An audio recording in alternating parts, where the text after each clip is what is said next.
The USA is a mess. Our economy is crashing. Inflation is out of control. China, Russia, Iran, and North Korea have formed together as a menacing and destructive coalition like we've never seen before. Our currency is crashing and will no longer, in my opinion, be the world standard if it keeps going like this, which will be the single greatest defeat of our country in 200 years. We lose the power of the dollar. And that was former President Trump on the campaign trail this weekend amidst new data showing inflation ticked higher in the month of July. And Americans are still feeling the squeeze of Bidenomics. The Labor Department reporting that inflation rose in the month of July from June as higher gasoline and oil prices sent consumer prices up to 3.2%, above the Federal Reserve's target of 2%. President Biden's handling of the economy is expected to be a topic at the first Republican presidential debate on August 23rd. Which will be here live right here on Fox News. I hope you'll join us. Going into the debate, President Trump remains far and away the leader in the GOP field, outpacing his nearest competitor, Florida Governor Ron DeSantis, by 33%. Look at that number. Donald Trump is at 59% right now. Ron DeSantis is at 16%. Vivek Ramaswamy coming in the third place at 8%. Joining me right now is 2024 Republican presidential candidate Vivek Ramaswamy, who is at 8% of the vote. Vivek, thanks very much for being here this morning. Can you talk to us about your plan for America? What is your platform? My core platform is get in there and shut down the administrative deep state, the three-letter agencies, the regulatory state that is a threat to our constitutional republic, from the FBI to the IRS to the ATF to the U.S. Department of Education. I don't think we can just incrementally reform those agencies, Maria. I think we have to get in there and shut them down. And that is our ticket to not only restoring the integrity of our government, but also to stimulating the economy. Because those three-letter agencies are actually the source of the unconstitutional federal regulations that act like a wet blanket on businesses both large and small in our economy.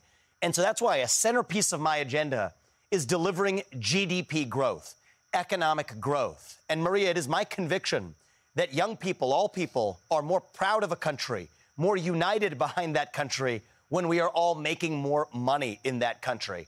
And so these things go hand in glove together to be able to both restore the integrity of our constitutional republic by getting rid of that fourth branch while also stimulating the economy in the process. Well, that all sounds very good, Vivek, especially in the face of all of these allegations of corruption and cover-up at the DOJ and the FBI. So it leads me to the next question of, did you just say the other day that you want to pardon Hunter Biden? We have evidence, bank records of potential bribery. Ted Cruz just said, if this is true, Biden should go to jail. Are you talking about pardoning the Biden family? Maria, that was misquoted in purposeful opposition research with the headline. You know how this game is played. I've actually been very clear. I've been the only presidential candidate who has been this clear that the first thing we need to do is clean house, shut down the FBI, refurbish the DOJ. I'm the only candidate to actually pledge to pardon Trump for all of these political persecutions through prosecutions, even peaceful January 6th protesters on down. I'm also happy to go on record. I heard you talking about it before. I'm on record going in favor of an impeachment inquiry on Biden because I personally believe the Ukraine war is indeed a repayment for a bribe made, now sending $200 billion of taxpayer money in the other direction. But what I've said is let me fast forward to January 21st, 2025, my second day in office, after we've issued those pardons, after we've set into motion shutting down the FBI, not just reforming it, actually restoring the integrity of our government. The question is the next thing that I then want to do after we've set our nation forward, is it to then focus my agenda on persecuting or prosecuting Joe Biden or his family? My answer to that question is no. I'm going to be focused on stimulating the economy, ending the war in Ukraine, declaring independence from China. That is how we win as one nation. And so, no, I'm not going to be guided by vengeance and grievance. I'm going to be guided by integrity. But the first step to getting there is there can be no reconciliation without truth. We have to get to the bottom of including that bribe, I believe, paid to the Biden family, how that's tied to our war in Ukraine and our support of that war in Ukraine. Get to the bottom of that first. And I stand on the side of leading us forward to a national revival but we can't get there without first being told the truth. That's where I'm at, Maria. Well, you are a businessman and you understand business and this inflation problem that we have. I've got that. You just went through shutting down corruption. I've got that. What about national security, Vivek? We are all worried about communist China and Joe Biden's weak response to all of this provocation. What's your answer? So, look, my view is we need a modern Monroe Doctrine in this country. The dirty little secret, Maria, is that much of our military defense spending in the last several decades has not actually gone to national defense. The reality is if we do enter a serious conflict, and I worry that Joe Biden is sleepwalking us into potential nuclear conflict with Russia and China being in a military alliance with one another, that would mean both nations. The reality is we need defense capabilities of the homeland, nuclear defense capabilities, cyber defense capabilities, super EMP, electromagnetic pulse capabilities that could take out our electric grid. We are way behind.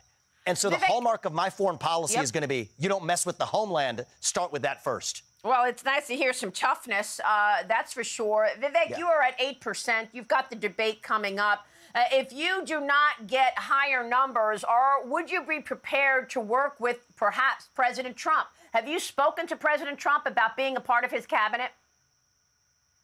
I have not spoken to him about being part of his cabinet, and I haven't spoken to him about him being part of mine. But the reality is, somebody said I started at 0% in March. I corrected them.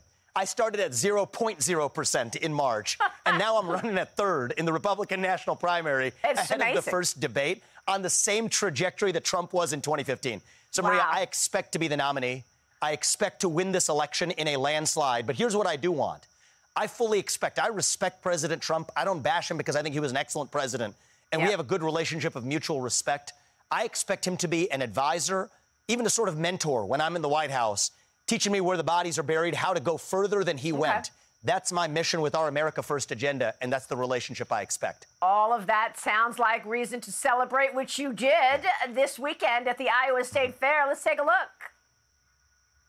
Words won't come out. He's joking how everybody's joking now. The clock's run out. Time's up. Over. Plow. Snap back to reality. Oh, there goes gravity. Oh, there goes gravity. Choke. He's so mad. Nice rap song there. How did that come about, Vivek? It was actually a total surprise. So one of the questions they asked, Kim Reynolds asked me, the governor of Iowa, was, what's your favorite closeout song? She asked all the candidates that. So when I'm leaving the stage, they play the song. I've still got the mic in my hand. I couldn't resist. And one of the things I'm saying is during this campaign, we all got to have a little fun, actually. And on a more serious note, Maria, one of the things we're doing in this campaign is we're reaching young people. We're bringing them along in droves with us. The difference between a 50.1 electoral margin this cycle and a landslide is young people. And I think this can't be just a 50.1 Democrat versus Republican tug of war. This needs to be a landslide, a moral mandate, a Reagan 1980-style revolution. That's what I'm leading. And I think, honest to God, I'm the only candidate in this field who can actually deliver that landslide by bringing the next generation with us. I'm the youngest guy ever to run for the Republican nomination for U.S. president, so I better be doing some things differently. Well, it's a great point. Vivek, it's great to have you this morning. We'll be watching. Thanks very much. Thank you, Maria. 2024 presidential candidate, Vivek Ramaswamy. Hi, everyone. I'm Brian Kilmeade. I want you to do me a favor. I want you to click to subscribe to the Fox News YouTube page. This is the only way that I know for sure that you're not going to miss any great commentary, any great news bites, any great interviews coming your way on Fox. You can get it all here on YouTube. So subscribe right now.